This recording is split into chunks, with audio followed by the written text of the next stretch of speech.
Some women don't pursue, and yet they remain unforgettable. Their silence does not beg, does not explain, does not chase. It simply stands there, like a mirror, showing a man who he truly is and what he has been running from within himself. In Carl Jung's language, such a woman awakens the deepest layers of a man's unconscious, not through words, but through the tension of absence, a silence that presses against his defenses, his ego, his shadows, until the truth he hides from the world begins to whisper back at him. This is the story of what a man truly feels. When a woman he once took for granted stops speaking, stops reaching, stops filling the gaps he never realized were empty, silence becomes the psychology he cannot escape. He notices it first as a shift, a disturbance in the pattern he thought was stable. Because men rarely feel the emotional temperature of a relationship when it's warm. They feel it when it cools.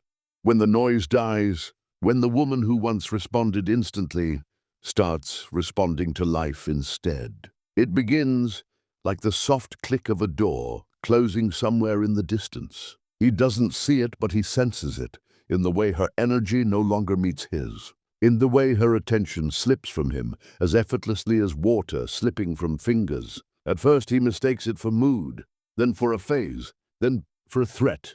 Because when a woman goes silent, a man meets a version of himself he never had to confront before. In the beginning, he feels disorientation, a kind of emotional static. His mind keeps replaying old conversations, old moments like a broken reel of film. He wonders when the shift began and why he didn't see it coming. This disorientation is not about her words. It is about her presence. The presence that was feeding his ego, stabilizing his insecurity, softening his rough edges. Jung calls it projection, the unconscious belief that another person will hold the pieces we refuse to carry ourselves. She had been holding those pieces. In her softness, he found validation. In her attention, he found identity. In her emotional consistency, he found comfort. But a woman cannot water a garden that refuses to grow. And so, her silence becomes the moment he finally sees the barren land beneath his feet. He feels something shifting, something he cannot control, and this begins the unraveling. Then comes the ego's discomfort, because the ego feeds on recognition, attention, reassurance, and silence denies all three. He scrolls through messages, hoping for one from her. He replays her voice in his memory, trying to fill the gap. He checks her online status, pretending it's accidental. The silence begins to provoke his shadow, the darker fragments he hides behind confidence. His pride whispers, she'll come back, she always does. But his fear whispers louder, what if she doesn't? This is the moment every man tries to avoid, the moment he is forced into his own emotional landscape, with no woman there to translate it for him. He begins noticing things he ignored before. Her sudden stillness becomes more powerful than her words ever were. Her absence becomes heavier than her presence. Her distance becomes more intimate than closeness. And he realizes something Jung spoke about often. The psyche reacts more violently to loss of meaning than to loss of love. Her silence has taken something meaningful away, the version of himself he liked better when she was around. Now the second emotion awakens, the creeping sense of loss. Not loud, not dramatic. Quiet, steady, like a shadow forming behind him while he walks into the night. He starts remembering her differently, not as the woman he took for granted, but as the woman who made him feel seen, even when he didn't deserve it. The laughter he once ignored, the softness he once brushed aside, the emotional safety he thought he could always return to, now feel like fragments of a home he can't go back to. There is a moment, and it's always small, when he scrolls through old photos, old messages, old memories, and something inside him tightens, a realization so stark it becomes painful. I pushed away the one place I actually felt understood. This is the shadow of regret, the emotion Jung believed is born when the ego resists evolution. He tries to distract himself. He tells himself she's overreacting.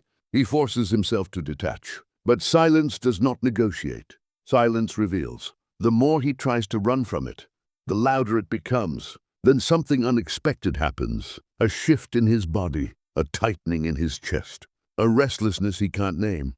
This is the beginning of longing, not for her attention, but for the emotional equilibrium she brought into his life. He starts feeling everything at once. The absence, the guilt, the confusion, the craving.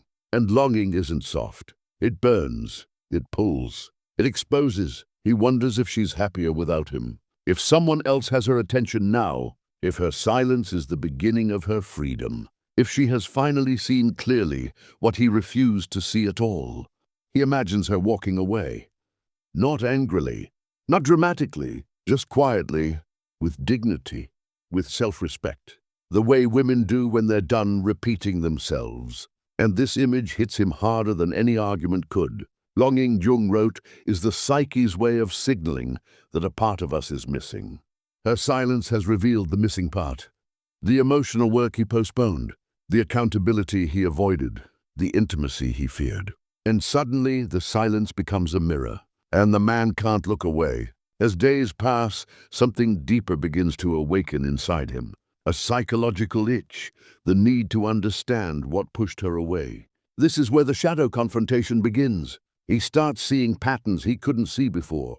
His avoidance, his defensiveness, his emotional distance, the way he dismissed her feelings, the way he used humor to hide vulnerability, the way he took her presence as a given. He realizes he wasn't just avoiding her needs, he was avoiding his own. The silence forces him to look inward, to sit with the parts of himself he never wanted her to notice, parts that now feel painfully obvious.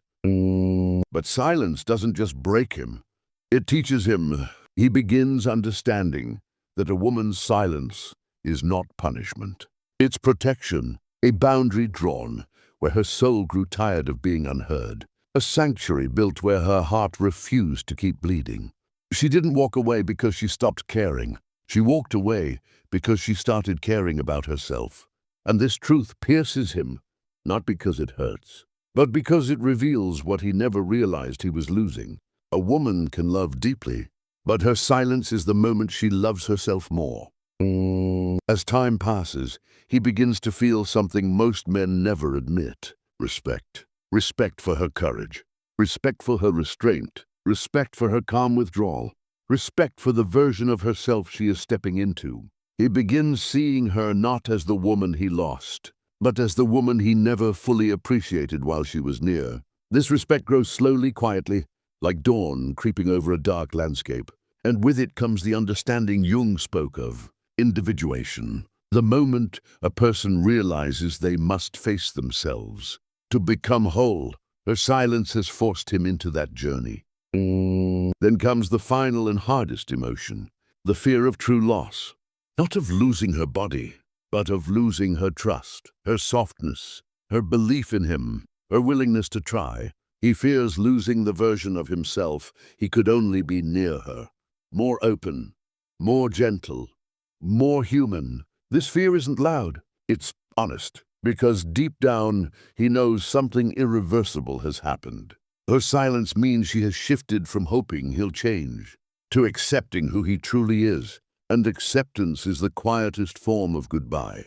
But the story does not end with his fear. It ends with her evolution. Her silence is not emptiness. It is presence turned inward. It is the energy she used to pour into him, finally returning home to her.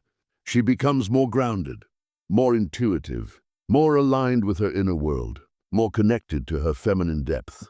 The depth he once mistook for softness. Her silence becomes a portal to her higher self. A space where she heals, where she remembers her worth, where she steps out of the cycles that once diminished her.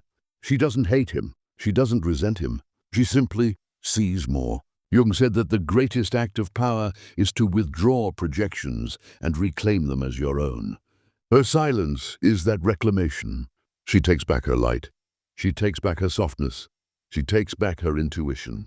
She takes back the parts of herself she gave freely to a man who didn't yet know how to hold them. And in that quiet rising, she becomes unforgettable. Not because she stayed, but because she knew when to stop speaking. And so the story returns to its beginning. Some women don't pursue, and yet they remain unforgettable. Their silence isn't weakness. It isn't manipulation. It isn't indifference. It is transformation. And the woman who walks away in silence is not abandoning love. She is returning to herself, the one place she should have never left.